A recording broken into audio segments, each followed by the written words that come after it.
Ang buhay ay madalas inilalarawan bilang isang paglalakbay.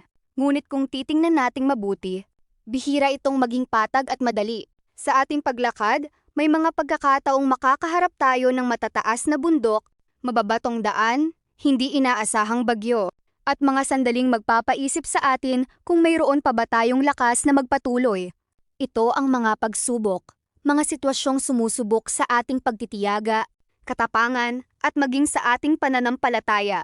Marami sa atin ang itinuturing ang mga pagsubok bilang masama o parusa lamang. Kapag dumarating ang problema, madalas nating itanong, bakit ako pa? Nakakaramdam tayo ng panghihina, pagod, at minsan ay gusto na lang sumuko. Nais nating magkaroon ng buhay na walang hirap, walang sakit, at walang mga bagay na mahirap harapin. Ngunit ang katotohanan ay ang mga pagsubok ay hindi nilikha upang tayo ay wasakin. Ang mga ito ay naririto upang tayo ay patatagin. Isipin mo ang isang buto. Bago ito maging isang matibay na punong kahoy na namumunga, kailangan muna itong ilibing sa madilim na lupa.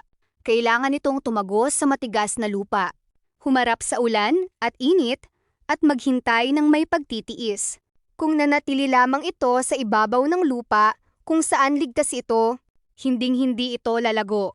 Tulad ng butong iyon, kailangan din natin ng mga pagsubok upang tayo ay lumago. Ang mga panahong mahirap ay nagtuturo sa atin ng mga bagay na hindi matututunan sa panahong masagana. Natututo tayong magtiyaga, natututo tayong magpakumbaba, natututo tayong maging matapang kahit na tayo ay natatakot. Dito pumapasok ang lakas ng panalangin at pananampalataya. Kapag pakiramdam mo ay naubos na ang iyong lakas, hindi mo kailangang pasanin ito ng mag-isa. Maaari kang lumapit sa Diyos, ialay ang iyong mga alalahanin, at humingi ng gabay. Gaya ng ating sinasabi, sa tulong ng panalangin at pagsisikap, ang paglalakbay sa buhay ay nagiging magaan. Ang panalangin ay hindi laging nagpapawala agad ng problema, ngunit nagbibigay ito ng kapayapaan ng loob upang harapin ito. At mayroong Diyos na kasama mo sa bawat hakbang. Ito ay pagkakataon upang mas mapalalim ang iyong tiwala sa Kanya. Sa bawat pagsubok na iyong nalalampasan, ang mga hirap na iyong dinaranas ngayon, at higit sa lahat, magkakaroon ka ng kwentong maibabahagi upang magbigay ng pag-asa sa iba.